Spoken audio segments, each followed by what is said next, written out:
session. Okay. Yeah. Next session is guest lectures. We'll have two chairpersons, Dr. K.V. Sachinayamurthy Garu from Guntur and Dr. Sridhar Garu from Vizag. And sir, are you available? Yeah, we are available. Good morning. Good morning, sir. And the guest lectures will Hello, be I'm Satyanarayana Murthy. Good morning. Dr. Sridhar Can sir. we start now? Sridhar sir. Yes, sir. And the lecture will be given by Dr. P. Ranganathan, sir.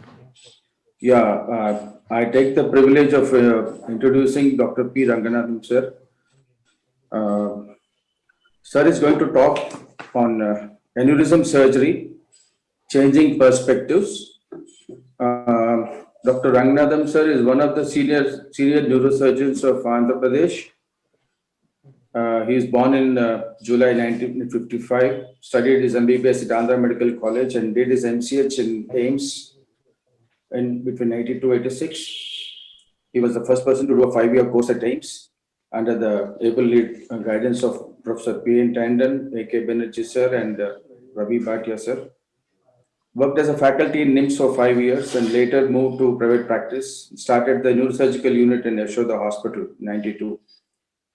He has several publications and he was in both national and international journals and delivered several lectures in many CMEs and he was having a good research interest as well in head injuries, vascular surgery and immunological basis of brain abscesses. With a brief introduction, I request Professor Ranganathan sir to start his lecture.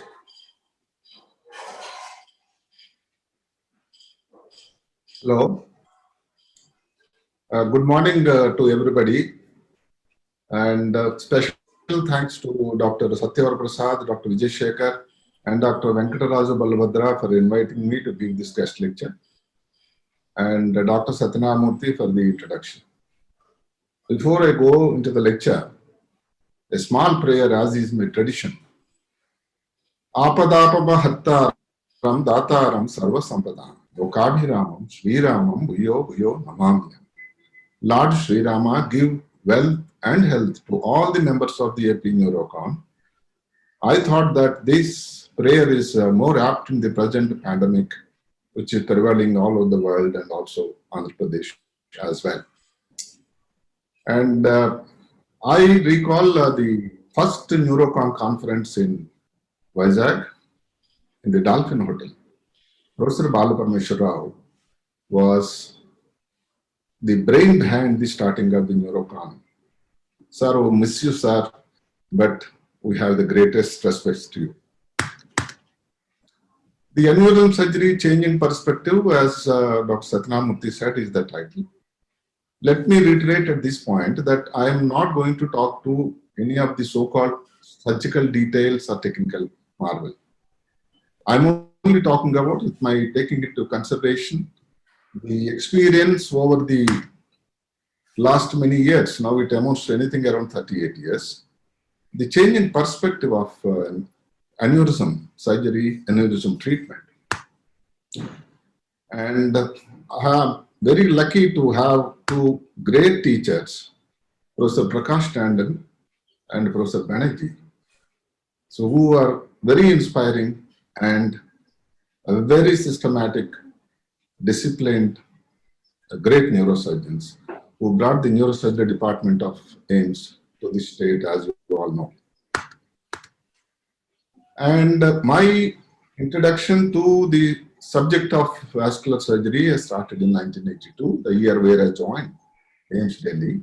Professor Charles Dake from London, Ontario, Canada, was the chief surgeon, and he demonstrated live surgery. It's unbelievable. The clipping of the basilar artery aneurysm was mind-boggling. And this gentleman has done anything around 2,000 such aneurysms. Just then the microscope is becoming more popular, and it's a lifelong opportunity. Almost around the same time, there was another workshop in 1985 by Dr. R.P. Sengupta, an Indian-born neurosurgeon working in Newcastle upon Tyne.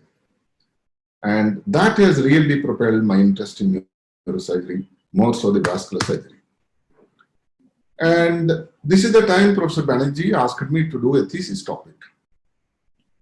As in the convention, one of the 3 thesis topics to be presented before appearing for the examination at AIIMS Delhi. And that was on the 129 case of aneurysms in the 10-year experience. The reasons were, before that, there were 2 papers from very top institutions of the South India and India. One was from Professor Chandy et al., published in 1965 Neurology India, Aneurysms Uncommon in India. This is not to cast aspersions on the castigate anybody, they are great men, but the information available at that time was such. And another paper from Professor Kalyan Raman, Professor B. Ramamurthy, the Joints of Neurosurgery South India, are aneurysms common in India, which was published in a very prestigious journal, Journal of Neurosurgery in 1969. So we thought that why we not analyze our experience. ನೀವು ಗೆಲ್ತಾರಾ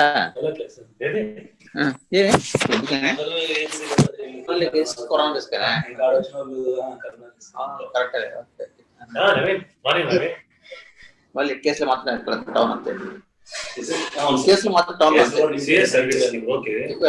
night There is some disturbance, sir. Hello? And at the end of the analysis, we advocated in the Neurology India paper that the angiography was a percutaneous angiography in those days. So you may do on the right side, then on the left side. So angiography problem was incomplete. The posterior circulation aneurysms have been missed out. And the 4-vessel catheter study we advocated at that time for all aneurysms is mandatory. And this is the great saying, that no lesion is likely to give the surgeon sleepless night, anticipatory night, and the day after surgery. I may admit at this stage, even after so many years, the same holds good. It's a very tense experience. And the first aneurysm was clipped in 1988 after I joined the Nizam's Institute of Medical Sciences of Hyderabad. A posterior communicating artery aneurysm with ptosis. It's a BAP journalist. The Mayfield clip was used. Microscope was not available at that time still. It's a tough experience. And while applying the clip, there was a rupture. Luckily, we could control it thanks to the Almighty. And I am always grateful this great human being, Dr. Dinakar Imane. He has been great towering support. He was a guide and philosopher. And I may put it in the lighter vein at this point of time that there was a talk in the corridors of Nizam's Institute of Medical Sciences. I was his cousin, which was not true really. Till 1992, during my sojourn of 5 years in the Nizam's Institute of Medical Sciences, 20 aneurysms have been clipped. By this time, we are lucky enough to great efforts of Professor Dinakar, and that time the director of Nizam's Institute, Professor Kakal Subbarao garu, the microscope, the microinstrument, and have been available. A dedicated anesthetist has been given as a neuroanesthetist, and 4-vessel angiograms have become the order. 1992, for various reasons, I had to switch over to the corporate practice to the Yashoda Hospital, Somajiguda. And till now, anything around 250 aneurysms of various types I have operated on. And few of the places I used to cover that time, even I used to come to Visakhapatnam to the Seven Hills Hospital. There used to be one Dr. Tushar. I used to do this aneurysm surgery there. Even in Hyderabad city, a few other hospitals also I used to cover up. And thanks to all of them. Now, during all surgeries of aneurysms, we as neurosurgeons, we ask the anesthetist what is the blood pressure at the level of dura. Then we are doing the dissection, we ask the blood pressure to reduce anything around 90 or 80, whatever the surgeon's priority. Then, of course, as you are applying the clip on the neck of the aneurysm, you have to keep the lowest possible, depending upon the situation, how smoothly the situation is going on, to maybe 60 or 50. And of course, if it ruptures, then you know what it is. Now, having experienced these troubles during the clipping of the aneurysm, I am now coming to a conclusion that for the longevity, taking into consideration of the neurosurgeons, a Fitbit-like device, I never used this. I'm seeing the youngsters wearing on the wristband and where they say that how much of calories are used, heart rate, exercise and all. I wish the neurosurgeons who are operating on the aneurysms should have a device like this to wear, because keeping their long-term survival to do good to the required patients. 2006 year, watershed year, at least I feel so, for the reason I operated a left MCA aneurysm in the day 9 of the test. That was the time when the vasospasm was at its peak. A 55-year gentleman, diabetes, hypertensive, and the patient did well. Now, the questions from the attendants, to be very honest with you, ladies and gentlemen, were why neurointervention was not adopted? And I have no answer. The reason was that neurointervention was not done in Hyderabad city at that time. At this point of time, I may go back to the first slide when Dr. Charles Drake has come and operated in AIIMS Delhi. There was one young, smart gentleman by name Alan Fox. He was the radiologist. He was not doing the coiling of the aneurysms. He started doing a little bit of intervention work in the AVMs. So the intervention concept is started long back, but to come down to the portals of India, it was a little slow, and more so in Hyderabad. That time, neurointervention was very slow, but they had somewhere in Mumbai city, Professor Karapurkar, hope all of you know him. He is the first, at least by my knowledge, correct me if I am wrong, the first neurosurgeon who developed the interest in doing angiograms and maybe a few interventions. So Hyderabad still was not very, very well equipped at that time for the intervention. Slowly now many people have come up. So I have no answer to them why the neurointervention was not sought after. And for many, many days, the repeated phone calls troubling me, it's a nightmare, ladies and gentlemen.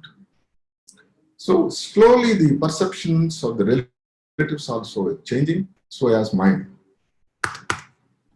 Now what the perception changing means, I can tell you. During the lengthy counseling which I do with surgery, the options are kept on the table. Now whether you want surgery or intervention. Surgery, the disadvantages, cost or risk versus intervention, and the same 3 factors. So today the attendants choose what they want. Why I'm saying it's not passing on the buck to the attendants. For the youngsters, please concentrate to make your life a little more comfortable, not to give a chance, even iota of doubt for the attendants, that you have explained to them what are all the options available in year 2020. This is going to help, and I'm a little better off by explaining all the details. This reduced my stress, all right, but the problem continues as a surgeon whether to operate an intervention. Sadly, I was not showing interest in the intervention part by then. I never did, to be honest with you. Now the doubt is whether to operate or to do the intervention. Neurointervention fellowships training has become popular by then. And there are 3 competitors for that: the neurosurgeons, neurologists, and radiologists. At this point of time, I may request my neurology, radiology colleagues not to think that I am partial towards the neurosurgeons, the profession which has given me bread and butter. But what is prevailing all over the world, I try to take a overview. In Europe, the neuroradiologists are calling the shots. Americas, both North and South America, neurosurgeons and neuroradiologists are equal. So that's a amity going on, happiness between, and bond harmony. Coming to the Japan, it's all neurosurgeons. I'm talking about those who are doing the interventional procedures. And India, still neuroradiologists. Now slowly there is a trickle of neurosurgeons taking interest in the interventional procedures. I only hope in the future that trickle should be a big flow. Now, at this time, I was trying to, when Dr.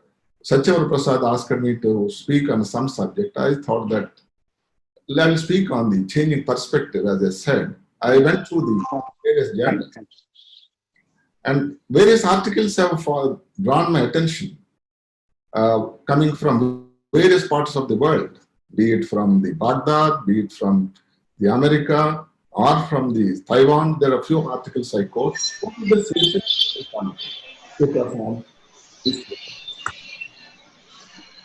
There is another paper from Fennell et al. From Janana University, 2016. Morbidity, mortality of patients with endovascular kidney aneurysm. Does physician really? Yes, they do matter.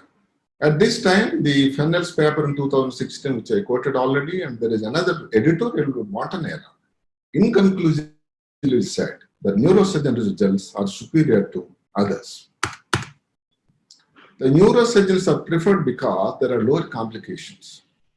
The reason was, which is a very valid reason, more robust understanding of the neurocritical care, ability to do an emergency external ventricular drainage, which is many a times it's required, and a craniectomy as a last resort. And there is another good paper in American College of Radiology by Cox et al. In 2000, 80% of the procedures were done in America by the radiologists. And by 2013, it has come to 51%. There is a significant steep down. Now, around this time, the neurosurgeons are taking over slowly. From 10% of 2000 to 2013, 33%. That's a quantum leap. You all agree with me. And one more point at this point of time, EVP stands for endovascular procedure.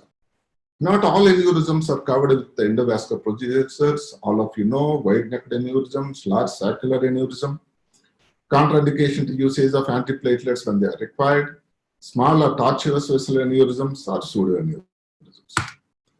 The recommendation now all over the world now is a vascular team. You can ask me what is this vascular team? A vascular team comprises of persons who can do the open procedure as well as endovascular procedure. And it should be led by a neurosurgeon. And the first time I heard the word dual neurosurgeon, the dual neurosurgeons are those who can perform the open surgery as well as endovascular procedures. The IPAP causes, all of you know it, there is a coil protrusion, microcatheter perforation, microwire penetration.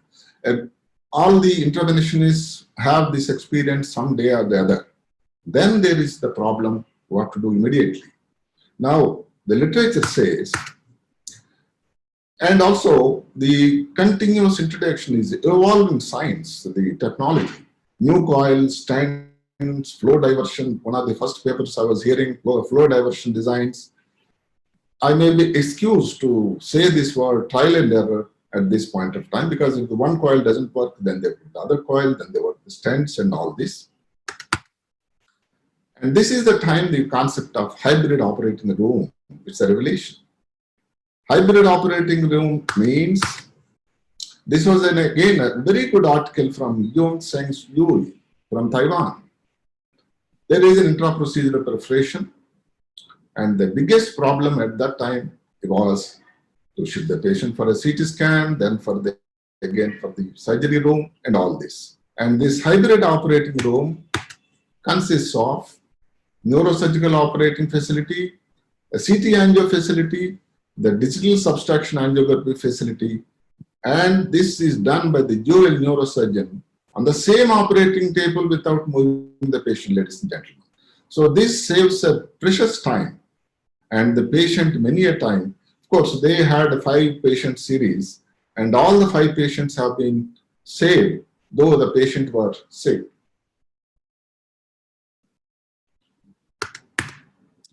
The intra-procedural artery perforation, as you know, it carries high morbidity, mortality. It's not the question of the person who is doing it.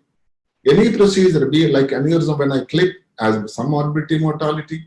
The same way, the intra-procedural arterial perforation is a known entity. It happened in everybody's hand, even the best of the hands anywhere in the world. It's not casting aspersion doubts of the person, X person. So the high mortality, morbidity, here the dictum is the quick conversion to surgery may save the patient. So the IP, that is the procedural arterial perforation rescue paradigm is very simple.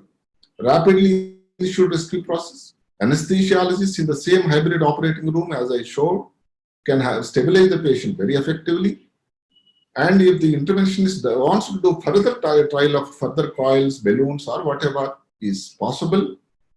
And here, many of time the experience of the regularly doing the interventionist is sudden hydrocephalus because of the subarachnoid hemorrhage. So here the EVD may precede the EVP. EVP stands for endovascular procedures. And once you do the EVD and the ventricular drainage is done and the brain is lax, a good angiographic flow. Good angiographic flow means for the interventionist, good procedure and of course a good outcome to the patient. The fellowship training, I believe, should include the catheter-based skills, the intensive focus on critical care management as before, and potentially life-saving procedures like the external ventricular drainage and the craniectomy as and when required. So the fellow who's completing his training it's not the question of the duration of the time. So unless he is skilled in all the three activities, which are very important in the treatment of the aneurysms, the neural neurosurgeon will definitely save many lives. Summary, the neurosurgeons are the order of the day. As I said, neural neurosurgeons means those who can do both the operative surgery and as well as the interprocedures. Intervening time is the golden period. So the endovascular procedure and the surgery with the least time in between. Neurovascular surgery is a full-time job. The youngsters of this country and particularly Andhra Pradesh, few of them take up procedures available and this is very attractive subspecialty. But only one thing is, I wish that someday Andhra Pradesh also will be able to see a hybrid operating room with all the facility opportunities, the leadership and the operating facility together in the same place.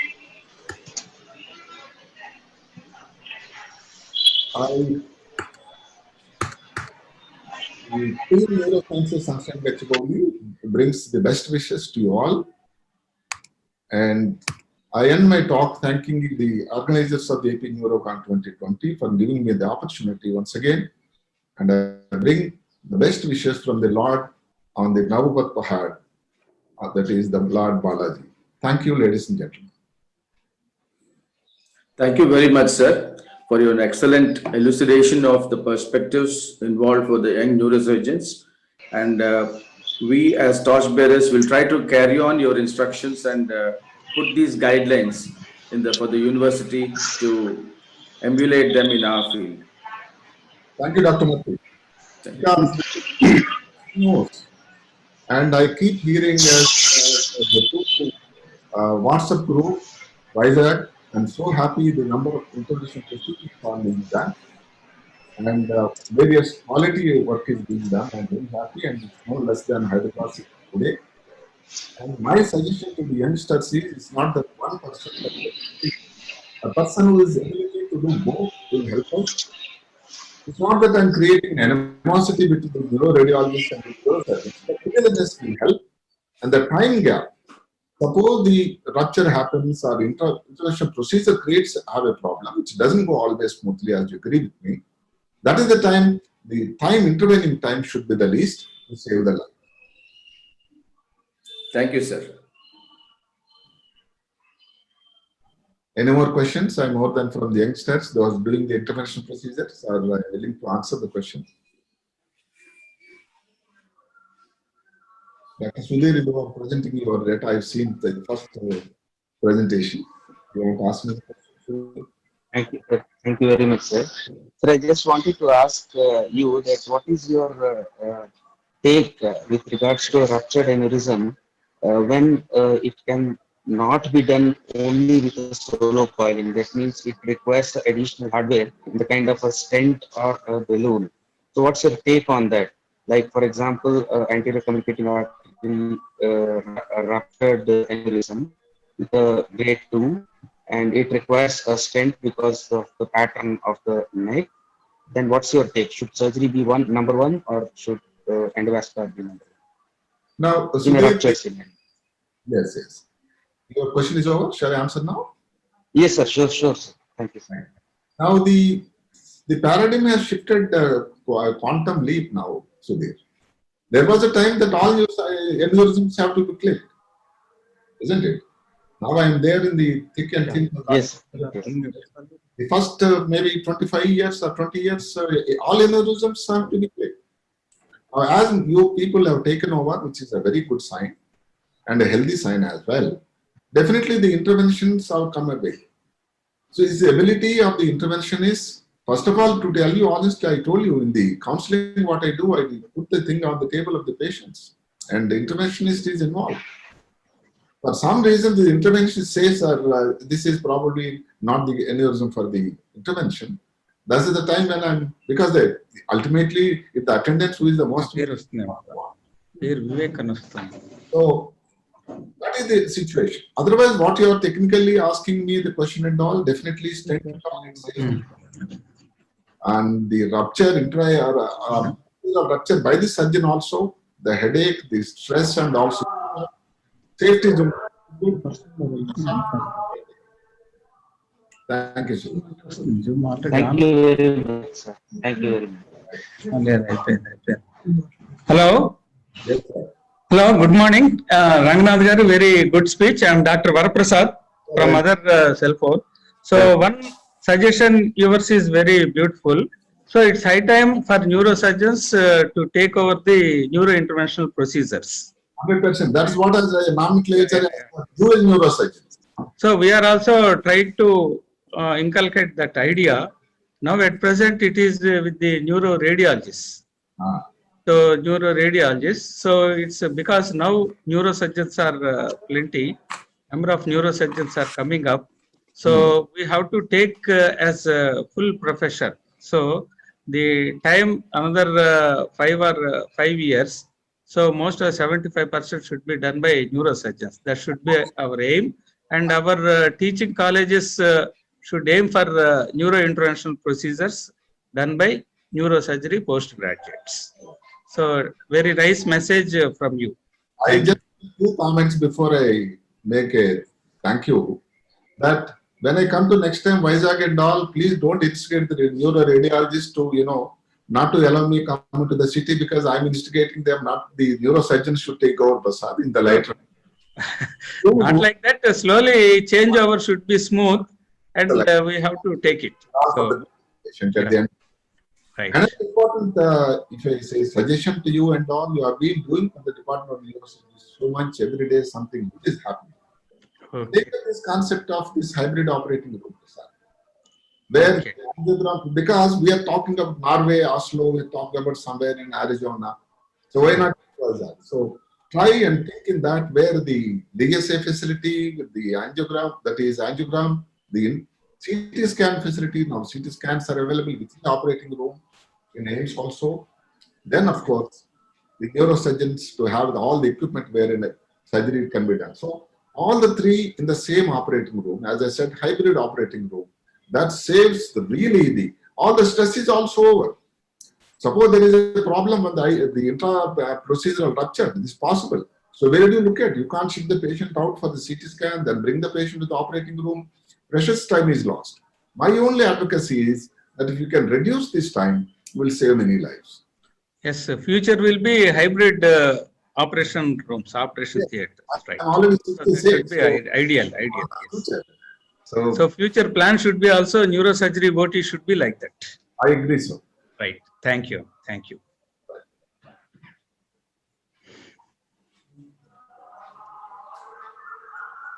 Thank you, sir, for the organizers. Hello, sir. Now we'll Please, conclude please, this session. Excuse me. Yeah, thank you very much. We'll have to move on to hall 3, sir, for a common session to start there.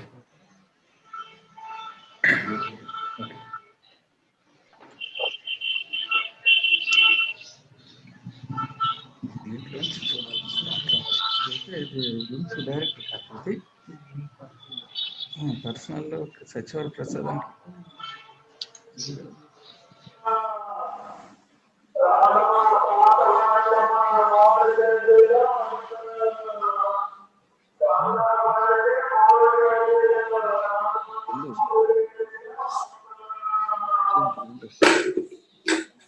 మీరు మాట్లాడండి వాళ్ళ మధ్యలో interference right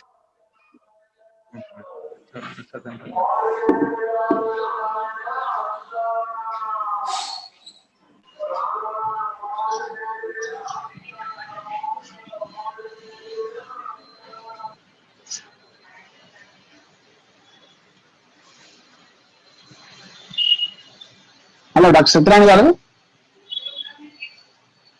hello. Sir. Sridhar garu. Next దానికి ఇప్పుడు hall 3కి వెళ్ళిపోవాలి. ఇప్పుడు ఏంటిది నెక్స్ట్